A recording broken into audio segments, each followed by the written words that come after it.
All right, thank you for staying with us. Delta State is a state in the South-South geopolitical zone of Nigeria. It was named after the Niger Delta and is one of the main oil-producing states in the country. Delta State boasts of different ethnic groups like Urobo, Ika, and Aniocha Oshimili Okwani, the Isokos, the Ijos, the Ishekiris. The Isoko people are an ethno-linguistic group who inhabit the Isoko of Delta State and Bayelsa State, Nigeria. Now, the Isoko people are known for farming, fishing, and the production of palm oil and kernels. There are also petroleum-producing fields in the area inhabited by the Isoko people. But the level of development in the region is still far from what it should be. Joining us in the studio to discuss the development of the Isoko community is the President, Isoko Development Union, Lagos State, and lecturer in UNILAG, Dr. Dan Ekere. Isoko Wado, have you heard You got it, yes. Isoko Wado, yeah. Segware, yeah. You're on track. In fact, we are bringing you there. You need to be there, you know. And my brother here, who is our in-law, you have no reason not to be there. No reason whatsoever. Very good. Yeah. We're all in the same family. You have to go there. Right, it's good Yeah. to see you, and well done on what you're doing for your development union, so to speak. But that's why we are here today, to talk about the Isoko community. Thank you. People often say that culture is a people's identity, their way of life. It, captures all of that. So talk to us about the Isoko people. Now we can see the attire. Exactly. You see, this is part of our regalia. Yes. Yeah. With this, you can easily tell that this man is either Isoko or Urobo, because we have similarities. The Isoko people of the South, particularly in Delta and Bayelsa, are peace-loving people. Are people who are rooted in culture, people who cherish their culture so much, people who over the years have contributed immensely to the development of Nigeria as a state, people who have over the years demonstrated, their good neighborliness to all their, neighbors and all of that. But over the years, equally, we have always been mistaken, especially in this part of the country, for Igbos. The moment you are not Yoruba, you are not outside, the tendency to group you among Igbos. Yeah, so we want to equally show the whole world who we truly are. We are distinct people with unique culture, in terms of cuisine, marriages, and all of that. And Isoko is one of those tribes that really has something to learn from in terms of marriages. Yes, cases of infidelity are like non-existent. That's not to say they don't, but they are like non-existent, because a typical Isoko woman that is married obviously will not want to do those funny things that a lot of people do, because that is the way they are brought up. We're not talking about single girls now. We're talking about married women. There are cultures where even after marriage, women still keep boyfriends and what have you, sugar, whatever. But you can't try that with. That is never done in Isoko, because nobody will tell you. You will tell the world that you did it. Oh. Yeah, you will be the one to tell the world that you did it, because you can't hide it. It will only take a little time. So they are so, this culture has, pervaded the entire place to the extent that in terms of marriages, yes, we really don't have much problem. The only thing you can talk about is whether we are able to really make all the provisions to keep the marriages. Yeah, the economy could be an issue, but Isoko man cherishes his wife so much to the point that, as I'm here, if Tinubu, as a president, make any mistake, I will cut off his head because of my wife. So that is the way we rate our women. There have been talks about the fact that it's easy to get married to an Isoko lady because they don't give you a whole lot of bill. We don't sell. That is the point. We don't sell our ladies. At the point of marriage, you'll be told that we don't sell them. My community, for instance, the normal bride price is just 120 naira. The only thing you will do that will cost you money is the drinks you will buy and all of that. The items you buy, they are even for your own use, because you buy them for your wife. They will tell you, buy this number of wrappers and all this. They are for your wife. So because in a number of time, we discover that after marriages, men don't even provide these things. So we wanted to provide them before we release the get to you. So it's for your own good at the end of the day. We really don't, in terms of cost, we don't have issues with that. We really don't have issues with that. So we are people, great. This colorful. Yeah, and that is part of our cultural display. You know, a number of times you hear this Isoko Tolopia. Almost every Isoko festival, the cutlass, the machete, whatever, is always branded, you know. You see, yes, for demonstration, cultural demonstrations and all of that. But yes, generally, Isoko culture is a decent one because we respect humanity, we respect ourselves, and we treasure, you know, humanity generally. That is why when a stranger gets into Isoko land, more often than not only is he easily identified, the kind of treatment he gets, we don't even get it as members of the place. Yeah, we treasure them. So a number of times you find out that people, except they have so much to attend to outside, when they come in, they don't like leaving. Yeah, that spirit of good neighborliness, we have it. So on that day we are talking about, on the 28th of October, at the National Stadium, we want to exhibit this particular, you know, culture. We want to display it. We want to show the world what we have. So we'll and again, I've equally seen on screens and you know, papers, some things they displayed as the biggest drum in the world. Yes, you know, when you have not gone out of your father's compound, you think it's the biggest. Yes, you need to step out. I want to believe that my community parade is the tallest drum. Drum in the world, not the one they have shown. So they should come. It will be soon. We can't bring it here. We certainly cannot bring it here. But we know that with time, with people like you, will be able to get such documentary to show some of these things to the rest of the world, so that they will know. Interesting. We'll come to the aspect of telling our stories, exporting our culture, and all of that. But I am interested in the cuisine. Good. The food. Yes. Talk to us about. Veronica, you really need to be here. you need. I like food. You know, you see, food is actually people see food. There's the original Bangan style. Yeah.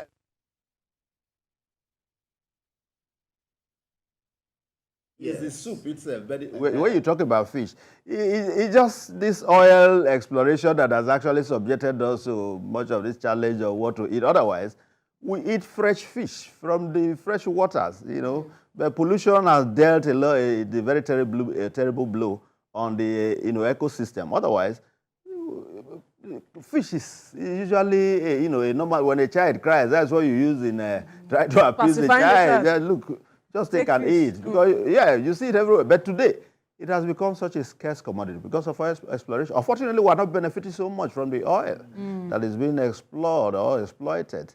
The land is just being, you know,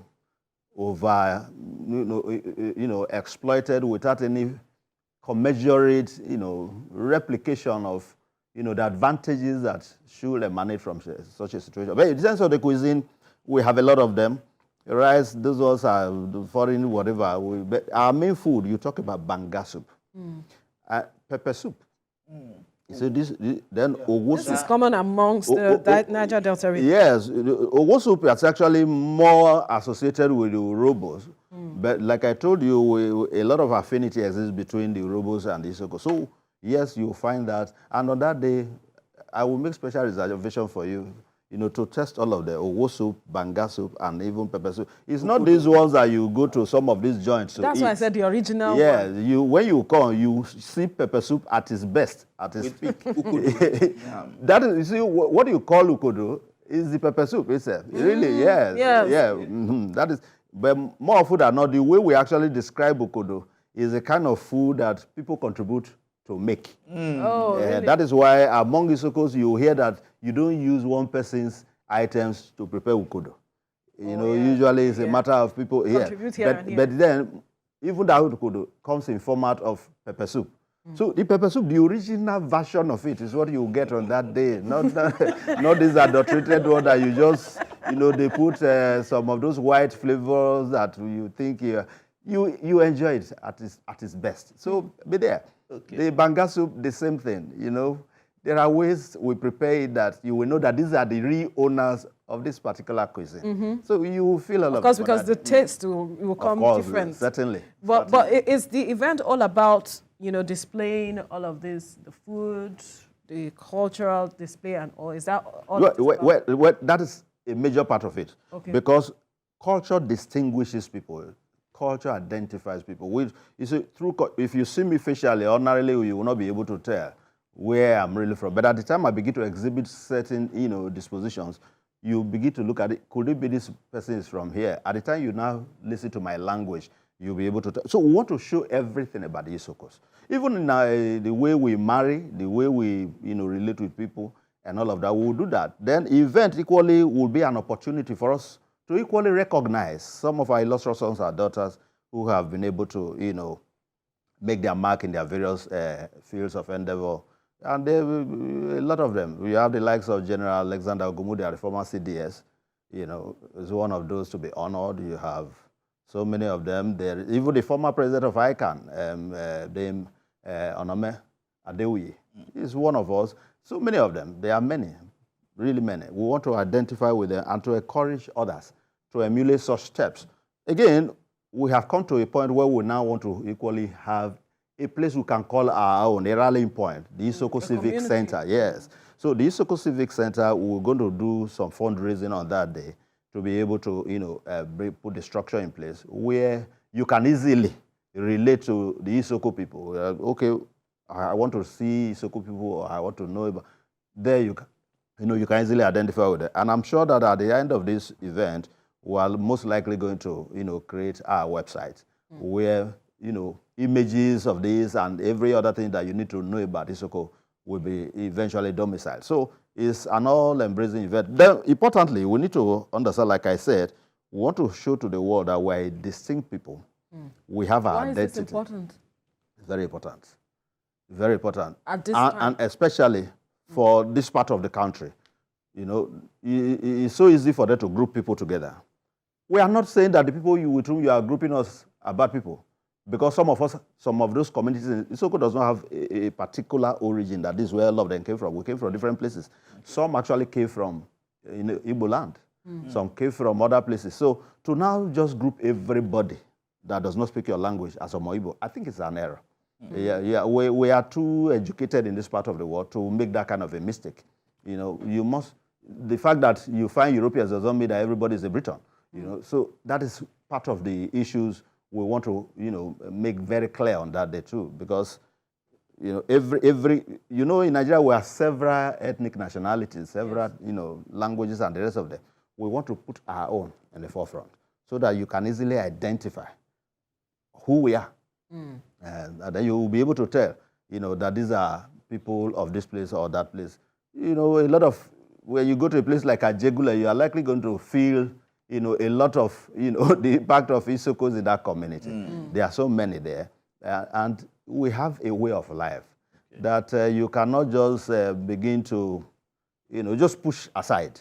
Because a number of times people try to describe the Isoko man as a proud person. You call him proud because he knows what he is and what he wants. Yes, that self-esteem that he has. He doesn't want to throw it just because of anything.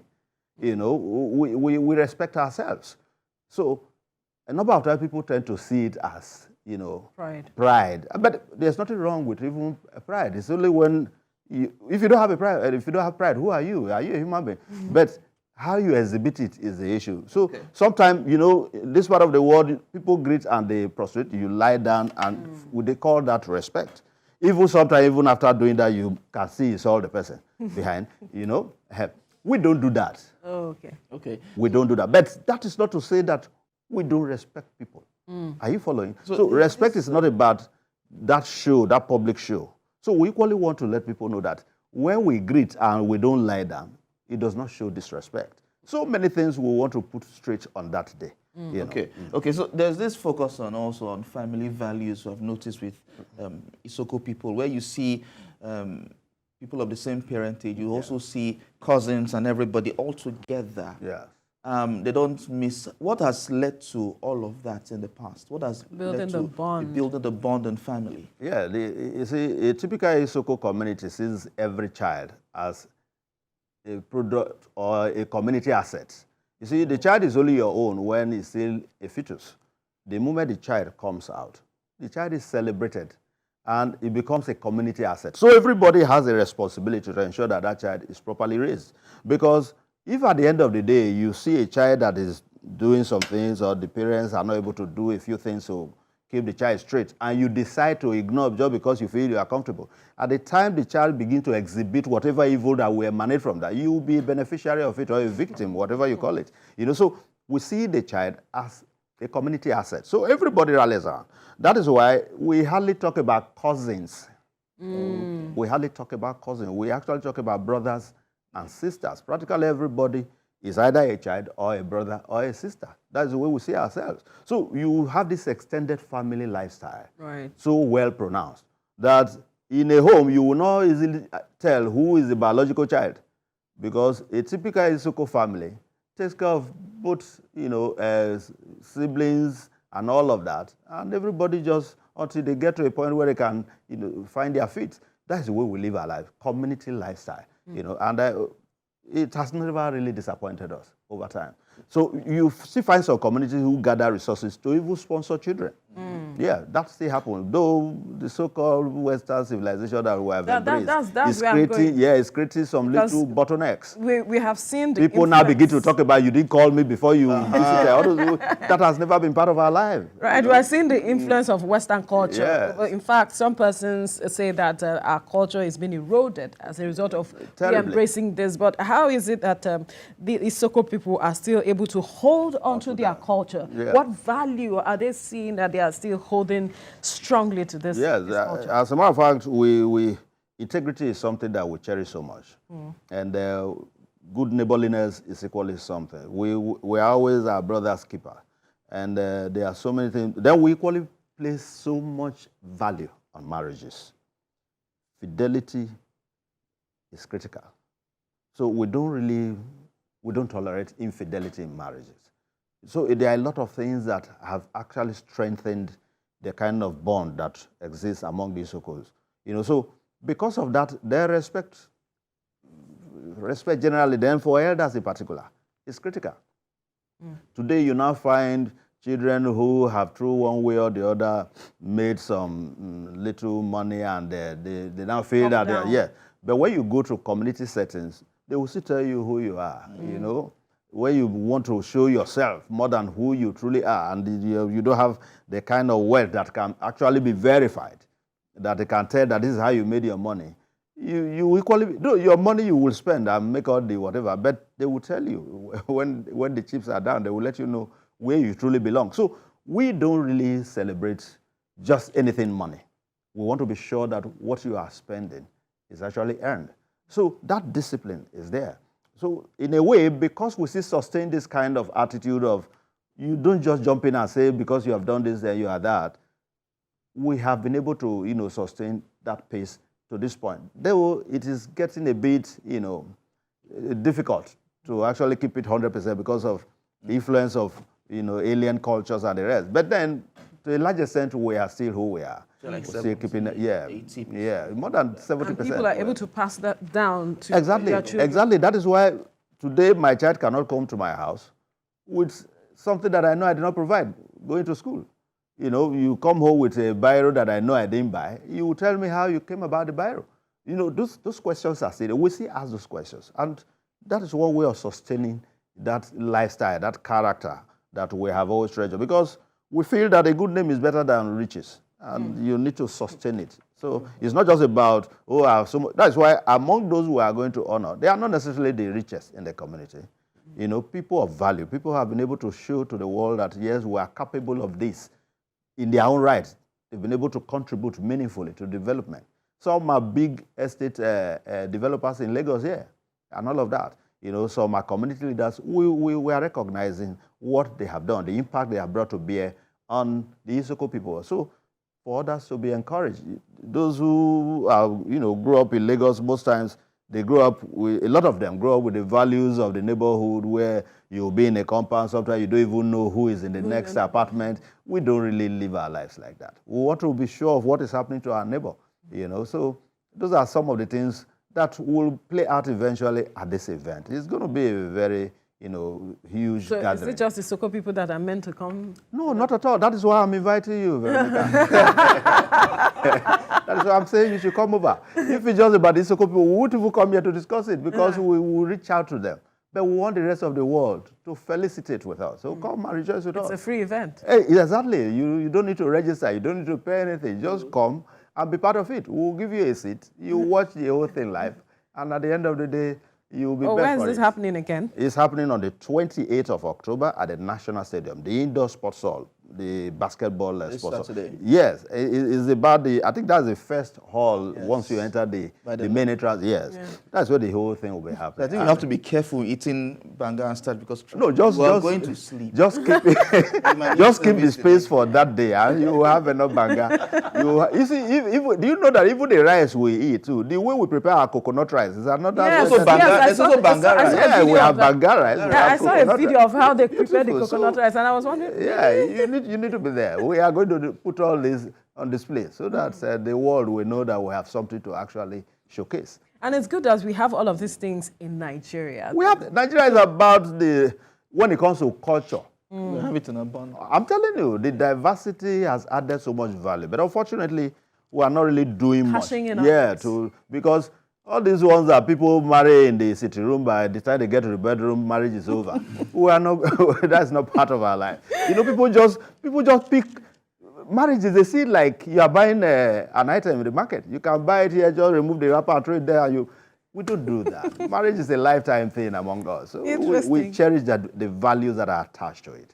Interesting. We'll have to leave the conversation here. Thank you. Dr. Dan Ekere, President, Isoko Development Union, Lagos State, and lecturer, Unilag. Thank you so much for your Thank you, Veronica and Theophilus. It's been a pleasure being here.